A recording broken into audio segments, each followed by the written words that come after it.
Breast feeding വഴി അമ്മമാർക്കും കുഞ്ഞുങ്ങൾക്കും ഒരുപാട് പ്രയോജനങ്ങൾ ലഭിക്കുന്നുണ്ട്. അവ ഏതൊക്കെയാണെന്ന് നമുക്കൊന്ന് നോക്കാം.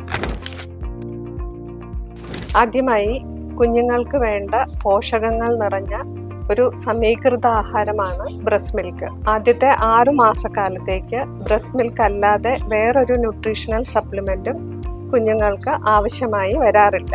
ബ്രസ്റ്റ് മിൽക്ക് വഴി എസ്പെഷ്യലി കൊളസ്ട്രോളിലുള്ള ആന്റിബോഡീസ് കുഞ്ഞുങ്ങളുടെ രോഗപ്രതിരോധ ശേഷി വർദ്ധിപ്പിക്കുന്നു.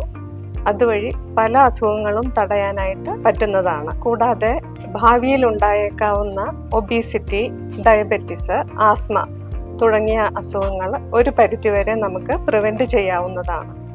മാത്രവുമല്ല, ആദ്യത്തെ 6 മാസം ബ്രസ്റ്റ് ഫീഡിംഗ് മാത്രം ചെയ്യുന്ന ഒരു കുഞ്ഞിന് ഡയേറിയ, ന്യൂമോണിയ, അതുപോലെ തന്നെ ഇയർ ഇൻഫെക്ഷൻ തുടങ്ങിയവ വളരെ കുറഞ്ഞ രീതിയിൽ മാത്രം കണ്ടുവരുന്നു.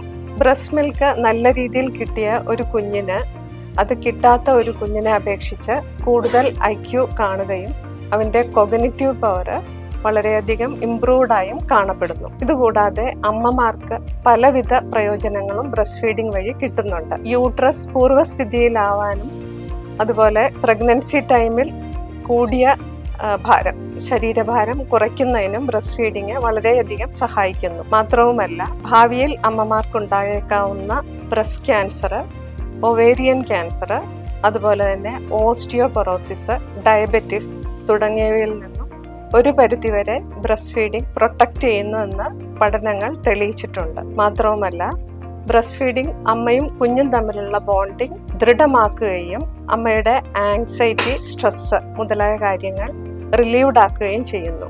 ഇത് പോസ്റ്റ്പാർട്ടം ഡിപ്രഷൻ എന്ന ഒരു കണ്ടീഷൻ അമ്മയ്ക്ക് ഉണ്ടാകാതെ ഇരിക്കുന്ന ഒരു കാര്യമായി തീരുന്നു. ലഭ്യത, അതിൻ്റെ കോസ്റ്റ് എഫക്റ്റീവ്നെസ്, അതിൻ്റെ പ്രായോഗികത ഇതെല്ലാം കണക്കിലെടുക്കുമ്പോൾ ബ്രസ്റ്റ് ഫീഡിംഗ് അമ്മയ്ക്കും കുഞ്ഞിനും ആ ഫാമിലിക്കും വളരെയധികം പ്രയോജനമുള്ള ഒന്നായി തീരുന്നു.